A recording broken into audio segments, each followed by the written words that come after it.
ಸ್ನೇಹಿತರೆ, ಮನುಷ್ಯರು ತಮ್ಮ ಅಹಂಕಾರದಿಂದ ಪ್ರಕೃತಿಯನ್ನು ನಿಯಂತ್ರಿಸಲು ಎಷ್ಟೇ ಪ್ರಯತ್ನಿಸಿದರೂ ದೈವಿಕ ಸಂಕಲ್ಪದ ಮುಂದೆ ಎಲ್ಲವೂ ಶೂನ್ಯ. ಒಮ್ಮೆ ಉತ್ತರಾಖಂಡದ ಹಳ್ಳಿಯೊಂದರಲ್ಲಿ ಭೀಕರ ಭೂಕಂಪ ಸಂಭವಿಸಿ ದೊಡ್ಡ ಬೆಟ್ಟದ ಬಂಡೆಯೊಂದು ಉರುಳಿ ಇಡೀ ಭಕ್ತರ ಸಣ್ಣ ಮನೆಗಳನ್ನು ಧ್ವಂಸ ಮಾಡಲು ಮುನ್ನುಗ್ಗುತ್ತಿತ್ತು. ಆದರೆ ಆಶ್ರಮದಲ್ಲಿದ್ದ ನೀಮ್ ಕರೋಲಿ ಬಾಬಾ ಅವರು ಹಠಾತ್ತನೆ ತಮ್ಮ ಕೈಯಲ್ಲಿದ್ದ ಸಣ್ಣ ಕಮಂಡಲದ ನೀರನ್ನು ನೆಲಕ್ಕೆ ಸುರಿದ ತಕ್ಷಣ ಆ ಉರುಳುತ್ತಿದ್ದ ಬೃಹತ್ ಬಂಡೆ ಗಾಳಿಯಲ್ಲೇ ಸ್ತಬ್ಧವಾಗಿ ನಿಂತ ಆ ನಡುಕ ಹುಟ್ಟಿಸುವ ಪವಾಡದ ರಹಸ್ಯವೇನು?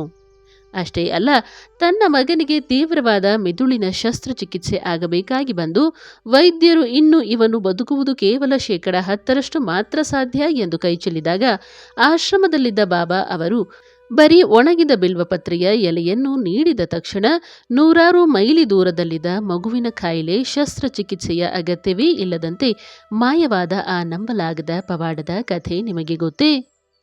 ಇಂದಿನ ವಿಡಿಯೋದಲ್ಲಿ ನಾವು ನೀಮ್ ಕರೋಲಿ ಬಾಬಾ ಅವರು ಉರುಳುತ್ತಿದ್ದ ಬೆಟ್ಟದ ಬಂಡೆಯನ್ನು ತಡೆದ ಮತ್ತು ಬಡ ಭಕ್ತನ ಮಗನಿಗೆ ಮರುಜೀವ ನೀಡಿದ ಆ 2 ಹೊಸ ರೋಚಕ ಕಥೆಗಳನ್ನು ತಿಳಿಯೋಣ. ನೀವಿನ್ನೂ ನಮ್ಮ ಚಾನಲ್ಗೆ ಸಬ್ಸ್ಕ್ರೈಬ್ ಆಗಿಲ್ಲ ಅಂದರೆ ಈಗಲೇ ಸಬ್ಸ್ಕ್ರೈಬ್ ಮಾಡಿಕೊಳ್ಳಿ. ಉರುಳುತ್ತಿದ್ದ ಬೃಹತ್ ಬೆಟ್ಟದ ಬಂಡೆಯನ್ನು ಗಾಳಿಯಲ್ಲಿ ನಿಲ್ಲಿಸಿದ ಪವಾಡ. ಇದು ನೀಮ್ ಕರೋಲಿ ಬಾಬಾ ಅವರ ಹಿಮಾಲಯದ ತಪ್ಪಲಿನ ಗ್ರಾಮವೊಂದರಲ್ಲಿ ನಡೆದ ಅತ್ಯಂತ ರೋಮಾಂಚನಕಾರಿ ಮತ್ತು ವಿಜ್ಞಾನಕ್ಕೆ ಸವಾಲೆಸೆಯುವ ಸತ್ಯ ಘಟನೆ. ಅಂದು ಮಧ್ಯಾಹ್ನ ಆ ಹಳ್ಳಿಯ ಬೆಟ್ಟದ ಪ್ರದೇಶದಲ್ಲಿ ಹಠಾತ್ತನೆ ತೀವ್ರವಾದ ಭೂಕಂಪದ ಧಕ್ಕೆ ಉಂಟಾಯಿತು. ಆ ಭೂಕಂಪದ ಭೀಕರ ತಾಪಕ್ಕೆ ಬೆಟ್ಟದ ತುದಿಯಲ್ಲಿದ್ದ ಬೃಹತ್ ಗಾತ್ರದ ಗಟ್ಟಿ ಕಲ್ಲಿನ ಬಂಡೆಯೊಂದು ನಿಯಂತ್ರಣ ತಪ್ಪಿ ಕೆಳಗೆ ಉರುಳಲು ಆರಂಭಿಸಿತು. ಆ ಬಂಡೆ ನೇರವಾಗಿ ಕೆಳಗಿದ್ದ ಬಡ ಭಕ್ತರ ಸಣ್ಣ ಮನೆಗಳ ಕಡೆಗೆ ನುಗ್ಗಿ ಬರುತ್ತಿತ್ತು. ಹಳ್ಳಿಯ ಜನರೆಲ್ಲರೂ ಪ್ರಾಣ ಭಯದಿಂದ ಓಡುತ್ತಿದ್ದರು. ಮನೆಗಳು ಧ್ವಂಸವಾಗಿ ಎಲ್ಲರೂ ಮಣ್ಣಾಗುವ ಕೊನೆಯ ಕ್ಷಣದಲ್ಲಿ ಆ ಹಳ್ಳಿಯಲ್ಲಿದ್ದ ಭಕ್ತರು ಕಣ್ಣು ಮುಚ್ಚಿ ಜೋರಾಗಿ ಕೂಗಿದರು, ಮಹಾರಾಜ್ ಜಿ, ನಮ್ಮನ್ನು ನೀವೇ ಕಾಪಾಡಬೇಕು. ಅದೇ ಕ್ಷಣದಲ್ಲಿ ಆಶ್ರಮದ ಮುಖಮಂಟಪದಲ್ಲಿ ಕುಳಿತಿದ್ದ ನೀಮ್ ಕರೋಲಿ ಬಾಬಾ ಅವರು ಹಠಾತ್ತನೆ ಎದ್ದು ನಿಂತು ತಮ್ಮ ಕೈಯಲ್ಲಿದ್ದ ಸಣ್ಣ ಕಮಂಡಲದಲ್ಲಿದ್ದ ನೀರನ್ನು ಆ ಬೆಟ್ಟದ ದಿಕ್ಕಿಗೆ ನೆಲದ ಮೇಲೆ ಸುರಿದು ಗಂಭೀರ ಧ್ವನಿಯಲ್ಲಿ ಹೇಳಿದರು, ಹೋಗು, ಅಲ್ಲಿ ನನ್ನ ಮಕ್ಕಳಿದ್ದಾರೆ, ಅವರಿಗೆ ತೊಂದರೆ ಮಾಡಬೇಡ, ನೀ ನಿಂತ ಜಾಗದಲ್ಲಿ ನಿಲ್ಲು. ಮರುಕ್ಷಣವೇ ಆ ಹಳ್ಳಿಯಲ್ಲಿ ಇಡೀ ಜಗತ್ತೇ ಬೆಚ್ಚಿ ಬೀಳುವ ಪವಾಡ ನಡೆಯಿತು. ಅತ್ಯಂತ ವೇಗವಾಗಿ ಧುಮ್ಮುಕ್ಕಿ ಬರುತ್ತಿದ್ದ ಆ ಬೃಹತ್ ಕಲ್ಲಿನ ಬಂಡೆ ಮನೆಗಳಿಗೆ ಕೇವಲ 2 ಅಡಿ ಹತ್ತಿರವಿರುವಾಗ ಯಾವುದೇ ಆಸರೆಯಿಲ್ಲದೆ ಇದ್ದಕ್ಕಿದ್ದಂತೆ ಗಾಳಿಯಲ್ಲೇ ಸ್ತಬ್ಧವಾಗಿ ನಿಂತು ಬಿಟ್ಟಿತು. ಪ್ರಕೃತಿಯ ಗುರುತ್ವಾಕರ್ಷಣೆಯ ನಿಯಮವನ್ನೇ ತಲೆಕೆಳಗಾಗಿಸಿದ ಈ ಪವಾಡವನ್ನು ಕಂಡು ಇಡೀ ಹಳ್ಳಿಯ ಜನ ಮೂಕವಿಸ್ಮಿತರಾದರು. ಆ ಬಂಡೆ ಇಂದಿಗೂ ಅದೇ ಕಡಿದಾದ ಜಾಗದಲ್ಲಿ ಹಾಗೆಯೇ ನಿಂತಿದೆ. ಒಣಗಿದ ಬಿಲ್ವಪತ್ರೆಯಿಂದ ಮಿದುಳಿನ ರೋಗ ಗುಣಪಡಿಸಿದ ಲೀಲೆ. ಬಾಬಾ ಅವರು ಮೃತ್ಯುವಿನ ದವಡೆಯಿಂದ ತನ್ನ ಭಕ್ತರ ಮಕ್ಕಳನ್ನು ಹೇಗೆ ರಕ್ಷಿಸುತ್ತಿದ್ದರು ಮತ್ತು ವೈದ್ಯಕೀಯ ವಿಜ್ಞಾನಕ್ಕೆ ನಿಲುಕದ ಪವಾಡಗಳನ್ನು ಎಷ್ಟು ಸರಳವಾಗಿ ಮಾಡುತ್ತಿದ್ದರು ಎಂಬುದಕ್ಕೆ ಈ ಮುಂದಿನ ಕಥೆ ಮತ್ತೊಂದು ಸಾಕ್ಷಿ. ಒಮ್ಮೆ ಉತ್ತರ ಪ್ರದೇಶದ ಹಳ್ಳಿಯೊಂದರ ಬಡ ಭಕ್ತನ 8 ವರ್ಷದ ಮಗನಿಗೆ ತೀವ್ರವಾದ ಮಿದುಳಿನ ಗಡ್ಡೆಯ ಕಾಯಿಲೆ ಬಂದು ಮಗು ಪ್ರಜ್ಞೆ ಕಳೆದುಕೊಂಡಿತ್ತು. ದೊಡ್ಡ ಆಸ್ಪತ್ರೆಯ ವೈದ್ಯರು ಎಲ್ಲ ಸ್ಕ್ಯಾನಿಂಗ್ಗಳನ್ನು ಮಾಡಿ ಇನ್ನು ಈ ಮಗುವಿಗೆ ಶಸ್ತ್ರಚಿಕಿತ್ಸೆ ಮಾಡಬೇಕು, ಆದರೆ ಬದುಕುವುದು ಕಷ್ಟ ಎಂದು ಕೈಚೆಲ್ಲಿದರು.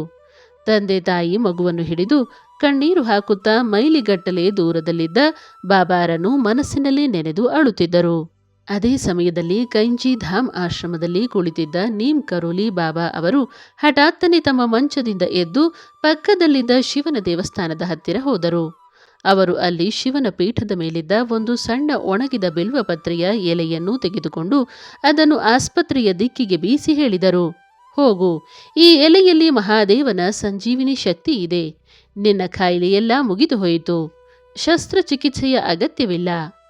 ನಂಬಲಾಗದ ಸಂಗತಿ ಎಂದರೆ ಬಾಬಾ ಇಲ್ಲಿ ಆಶ್ರಮದಲ್ಲಿ ಬಿಲ್ವಪತ್ರೆಯ ಎಲೆಯನ್ನು ಬೀಸಿದ ಅದೇ ಕ್ಷಣದಲ್ಲಿ ಅಲ್ಲಿ 100 ಮೈಲಿ ದೂರದ ಆಸ್ಪತ್ರೆಯಲ್ಲಿದ್ದ ಮಗುವಿನ ದೇಹದಲ್ಲಿದ್ದ ಭೀಕರ ಗಡ್ಡೆ ಇದ್ದಕ್ಕಿದ್ದಂತೆ ಕರಗಿ ಮಾಯವಾಯಿತು.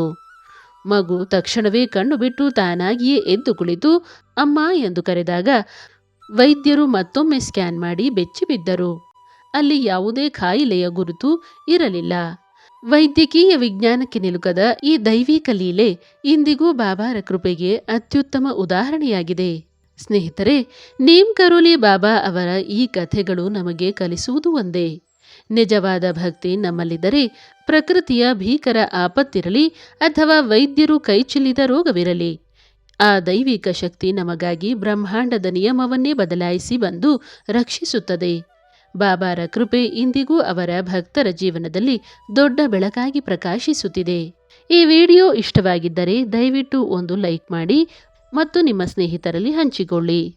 ಮುಂದಿನ ವಿಡಿಯೋದಲ್ಲಿ ಮತ್ತೊಂದು ಹೊಸ ಸರಣಿಯೊಂದಿಗೆ ಸಿಗೋಣ. ಧನ್ಯವಾದಗಳು.